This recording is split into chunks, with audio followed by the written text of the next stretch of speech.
नमस्कार मित्रांनो, जय हिंद. महाराष्ट्र सिलेक्शन फोरम अपडेट या यूट्यूब चॅनलवरती आपल्या सर्वांचं स्वागत आहे. जर तुम्ही आपल्या या यूट्यूब चॅनलवरती पहिल्यांदा आला असाल तर आपल्या यूट्यूब चॅनलला सबस्क्राईब करून ठेवा.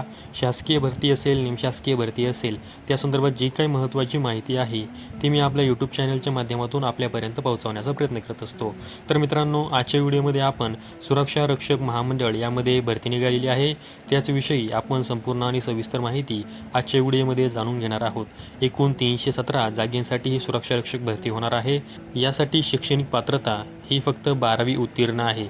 आता या भरतीविषयी संपूर्ण माहिती मी तुम्हाला आजच्या व्हिडिओमध्ये सांगणार आहे. तर मित्रांनो, नागपूर जिल्हा सुरक्षा रक्षक महामंडळामध्ये सुरक्षा रक्षक पदांसाठी भरती निघालेली आहे.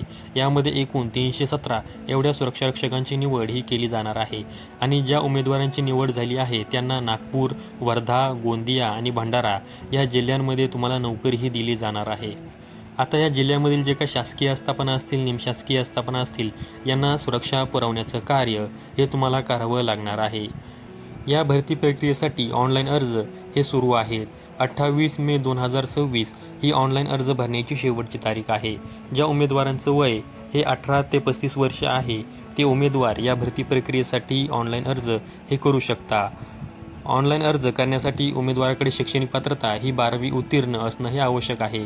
त्याचबरोबर उमेदवार हा महाराष्ट्र राज्यातील रहिवासी असणं हे आवश्यक आहे. म्हणजे तुमच्याकडे डोमेसाईल सर्टिफिकेट असणं हे आवश्यक आहे. तुम्ही कोणत्याही जिल्ह्यातील उमेदवार असलात तरीही तुम्ही या भरतीसाठी ऑनलाईन अर्ज हा करू शकता. या भरतीसाठी पुरुष उमेदवारांची उंची ही 165 सेंटीमीटर असणं आवश्यक आहे. त्याचबरोबर महिला उमेदवारांची उंची ही 158 सेंटीमीटर असणं आवश्यक आहे. त्याचबरोबर तुमचं पुरुष उमेदवारांचं वजन हे 50 किलो असणं आवश्यक आहे. त्याचबरोबर महिला उमेदवारांचं वजन हे 45 किलो असणं आवश्यक आहे. त्याचबरोबर पुरुष उमेदवारांची छाती ही न फुगवता 79 सेंटीमीटर व फुगून 84 सेंटीमीटर असणं हे आवश्यक आहे. आता या भरती प्रक्रियेमध्ये उमेदवारांची निवड ही ग्राउंडवरती होणार आहे. तुम्हाला ग्राउंडमध्ये 100 पैकी किमान 50% गुण मिळवणं हे आवश्यक आहे आणि तुम्हाला जे काही ग्राउंडला मिळालेले मार्क आहेत त्यावरतीच तुमची अंतिम ही निवड होणार आहे. मैदानी चाचणी परीक्षा ही एकूण 100 गुणांची असणार आहे.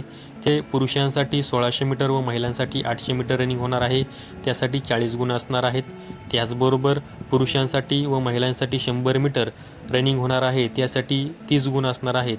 त्याचबरोबर गोळाफेक हा पुरुषांसाठी व महिलांसाठी होणार आहे. त्यासाठी एकूण 30 गुण असणार आहेत. अशी एकंदरीत 100 गुणांची मैदानी चाचणी होऊन उमेदवारांची निवड केली जाणार आहे. आता ज्या उमेदवारांकडे MSCIT सर्टिफिकेट आहे त्यांना यामध्ये 4 गुण मिळणार आहेत. त्याचबरोबर ज्या उमेदवारांकडे NCC ABC हे प्रमाणपत्र आहे त्यांना अनुक्रमे 2 गुण, 4 गुण व 6 गुण असे गुण मिळणार आहेत. आता या भरती प्रक्रियेविषयक जी काही महत्त्वाची माहिती आहे ती जी काही ऑफिशियल जाहिरात आहे, PDF आहे, त्याची लिंक मी तुम्हाला व्हिडिओच्या डिस्क्रिप्शन बॉक्समध्ये दिली आहे. त्याचबरोबर अर्ज करण्यासाठी काय शैक्षणिक पात्रता काय आहे, तुम्हाला ग्राउंडला 100 पैकी कशाप्रकारे मार्क मिळणार आहेत, ऑनलाईन फीस किती लागणार आहे, याविषयी जी काही अर्हताची जाहिरात आहे जी काही PDF आहे तिची देखील लिंक मी व्हिडिओच्या डिस्क्रिप्शन बॉक्समध्ये दिलेली आहे. त्याचबरोबर अर्ज तुम्हाला कोणत्या वेबसाईटवरती भरायचा आहे त्या वेबसाईटची लिंक, त्याचबरोबर ही काय जे काही सुरक्षा रक्षक मंडळ आहे त्यांची जी काही ऑफिशियल वेबसाईट आहे त्याची देखील लिंक मी व्हिडिओच्या डिस्क्रिप्शन बॉक्समध्ये दिलेली आहे. तर तुम्ही तिथून व्हिडिओच्या डिस्क्रिप्शन बॉक्समधून तुम्ही याला भेट देऊ शकता व वेबसाईटवरतीही तुम्ही संपूर्ण माहिती पाहू शकता. तर मित्रांनो, आजच्या व्हिडिओमध्ये मी तुम्हाला सुरक्षा रक्षक मंडळ भरती 2026 याविषयी महत्त्वाची माहिती दिलेली आहे. अशाच माहितीसाठी आपल्या यूट्यूब चॅनलला सबस्क्राईब करून ठेवा. व्हिडिओ आवडल्यास व्हिडिओ लाईक करा आणि तुमच्या मित्रांना हा व्हिडिओ शेअर नक्की करा. संपूर्ण व्हिडिओ पाहिल्याबद्दल सर्वांचे धन्यवाद.